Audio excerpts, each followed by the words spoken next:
What's up, everybody? This is Alon Jones, and I hope this video finds you well. This video is going to address the dwindling population of Black American people, aka ADOS, in the United States.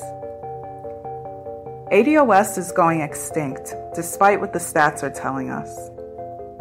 There are reasons why, and I'm going to use the movie Us to help me illustrate my opinion on some of them. Here's a brief explanation of the plot from IMDb. I pulled this from offline. A family's serene beach vacation turns to chaos when their doppelgangers appear and begin to terrorize them. So that's the movie. Doppelgangers, they have a creepy history. Doppelgangers are known as a spirit double or an evil twin that looks exactly like you. According to folklore, if you spot your double, it's an omen of disease or possibly death.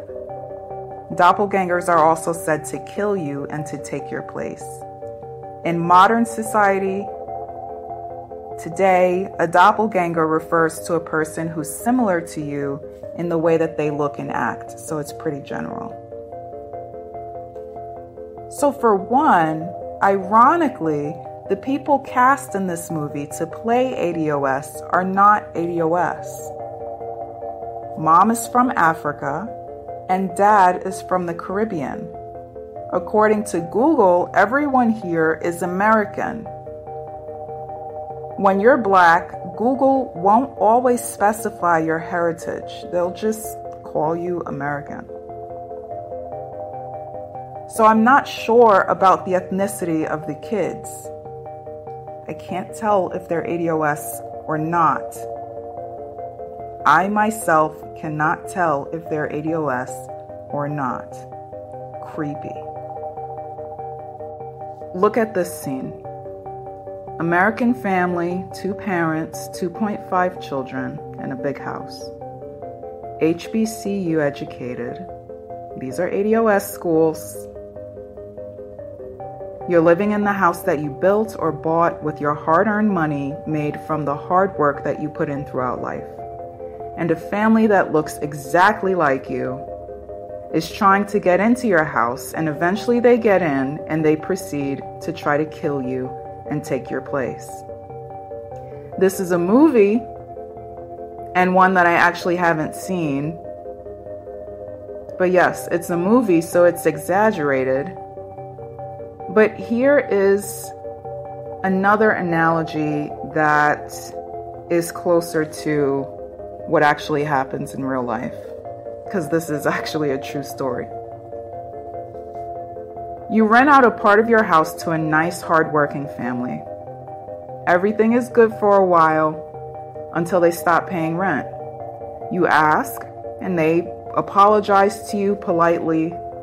They give you excuses, and they start to give you the runaround. Then one day they straight up tell you they're not paying you rent anymore because they're protected by tenant law, and they intend to stay. They were right about the law. It's usually not on landlord's sides, and the tenants officially start squatting in your house, and it takes you a year to go through the legal proceedings to get them out. During this time, they lived in your house like they weren't in the position that they were in. They used your electricity, your water, your gas, and other stuff that you provided for them initially, given that they would contribute and respect your things. And all the while, they used your stuff with an air of entitlement and arrogance while squatting in your house. This drained your resources, this set you back financially, and this affected your emotional health. And when this family finally left, they used the money that they saved up during this year that they were squatting, not paying rent. They used that money to buy their own house, while you were left in jeopardy of losing yours because of these setbacks. These types of personalities tend to lack empathy, and their main concern is looking out for self. On the top of the screen, I will have a link to one of my other videos where I explain these types more in depth. So now for some history. I'm going to start with a couple of milestones for ADOS during the 20th century.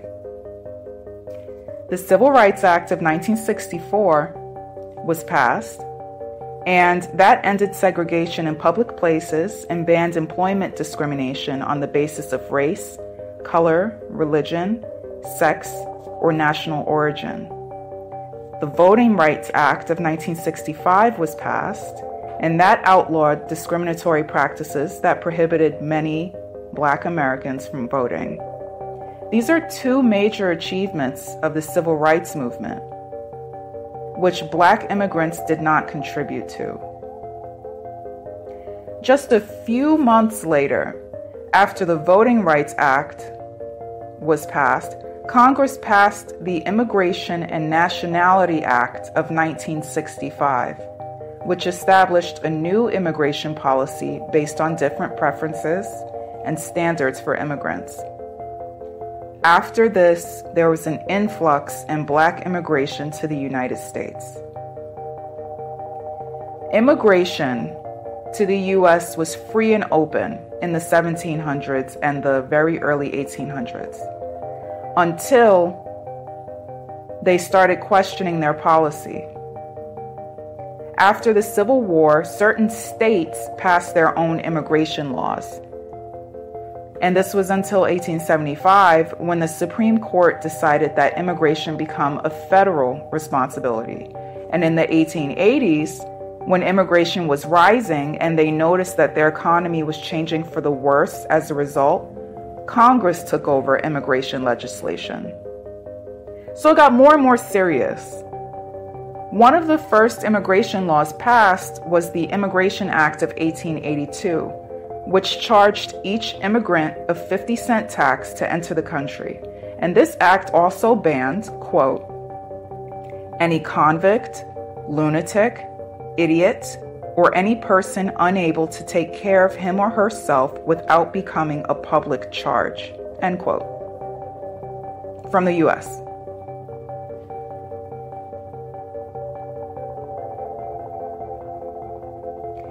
In 1891, they also excluded polygamists, individuals convicted of crimes of moral depravity, and those with contagious diseases that posed a threat to public health. All of this is really interesting to me, but I'm not going to go through the whole U.S. immigration timeline. But I will say a really important one is the Immigration Act of 1924, which established the first quota system, which granted immigration visas to only 2% of the total number of people of each nationality in the U.S., and this was calculated from the census at the time. And at this time, the census categories were Chinese, Indian, Japanese, mulatto, Negro, and white. And by the way, this is the year when Virginia's Racial Integrity Act of 1924 classified mixed people as colored or non-white according to the one-drop rule. This is the time, the 1920s, when everybody European, Italians, Greeks, Polish, Irish, etc., became white.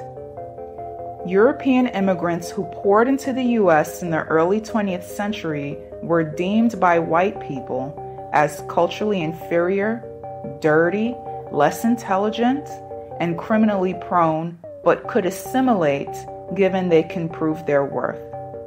And by all means, they were more respectable and superior than the niggers. And European Americans learned how to treat the niggers from real white people. And the real white people are WASPs, white Anglo-Saxon Protestants. and these people have British lineage. Today, now, white people don't know who's who, and people with immigrant lineage who are in positions of power will always do for their own without regard for what's best for the country. This is not just white immigrants, it's everybody. Everywhere. So, with the passing of the Immigration Act of 1965, when Black immigrants start coming to the U.S., Black Americans, ADOS, they didn't have any authority whatsoever. We couldn't decide if we wanted to embrace Black immigrants as Black or not, like the white people could, the Europeans in the 20s. And then the 1990s, when Jesse Jackson pushed for Blacks to be labeled African American, and at the same time, 900,000 Caribbeans and 400,000 Africans immigrated to the U.S., Black Americans had no say in being grouped with the immigrant population despite being Native Americans and a distinctly different group of people. So this also meant that everything Black immigrants did, we supposedly did, from crimes to accomplishments. Having supposed improvement in acquiring education, home ownership,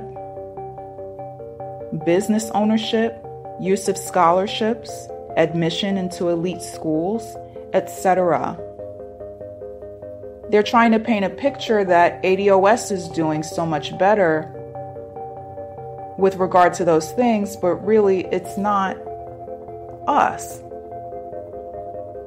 Really, ADOS is dead, in jail, homeless, or otherwise struggling. Not all of us, but a lot of us. We try to hold on to our pride, and we want to create this image that we're okay. It's kind of like the person who's broke, but they have expensive clothes on, and their clothes look good when they go outside. You know, they keep it fresh. They have the labels on, but their house is in shambles. It makes sense, given our history, why ADOS is this way, just trying to hold on to a shred of dignity after all of this stuff happened to us. You know, it makes sense, but I'm sorry, we're not doing as good as these middle to upper class ADOS is trying to tell you. It's the African American immigrant population that has all of these things that I mentioned. We stayed socially despicable, low IQ niggers, and Black immigrants are viewed by white people as the white immigrants that were before them, above the niggers, but can assimilate given they prove their worth. And they know this. This is why they move the way that they move. And they make sure that they get their degrees no matter what. And they make sure that they build up the economy of their home countries through remittances, which is when you send money back home as an immigrant. This is what they're referring to as quote unquote elevated minority status. And Black immigrants, they don't share the same racist history that ADOS has in this country, which results in trauma. It's racial trauma. You know, they weren't here for that. And whatever discrimination was going on in the home country, it was different from what happened here in America.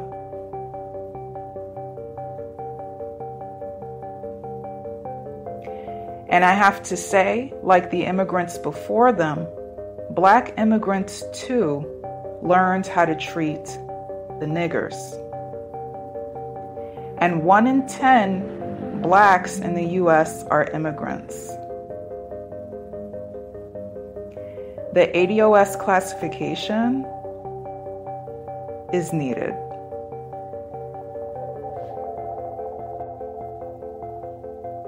The state that ADOS is in this country right now, it may seem abysmal, but I think there is hope. At least it did for me. That's how it seemed to me. So a week before I got on YouTube, so I jumped on YouTube like almost the second after I heard about the ADOS movement. But a week before, I didn't know about the movement, and I thought that Black people were over. I thought that we had gone extinct, or we were in or on the road to extinction. I couldn't believe it was happening. It felt like the Twilight Zone. The Twilight Zone moment actually happened a few months prior, when all I saw day in and day out on social media, all I would read off social media, all I would hear in real life was people talking about how they are Black. I'm talking about non-Black people. And I know this is controversial for me to say that a Hispanic person is not Black, for me to say that certain other people are not Black, but I'm Black. ADOS is Black. And non-European whites are white, if you want to get technical. And everyone knows that we're Black and we've always been Black. But overnight, that label was describing everyone else in the world with brown skin.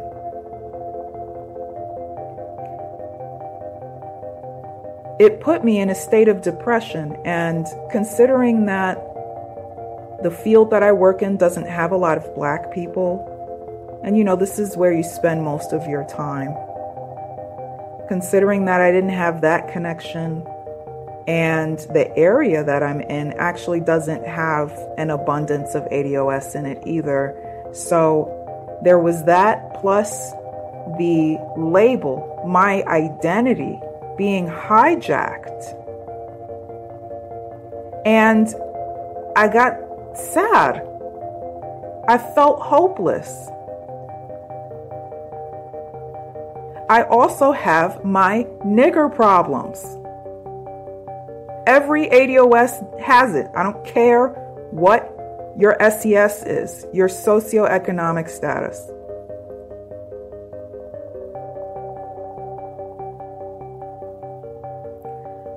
So I heard about the ADOS movement, and it gave me hope.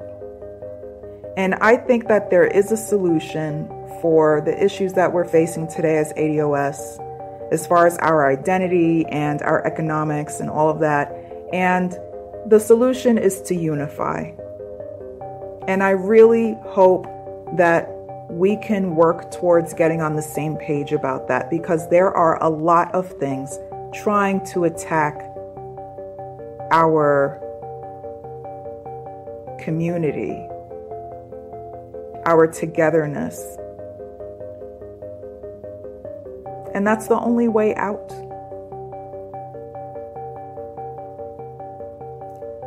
So with all of that said, I want to encourage anybody who has seen the movie Us to let us know in the comments about any scenes that you remember that pertain to what was discussed in this video. Maybe there's another analogy that you picked up that you could let us know about. And I want to thank you all for watching my video. And I want to say to ADOS, stay strong, stay proud, stay Black, And I will catch all of you next time in another video.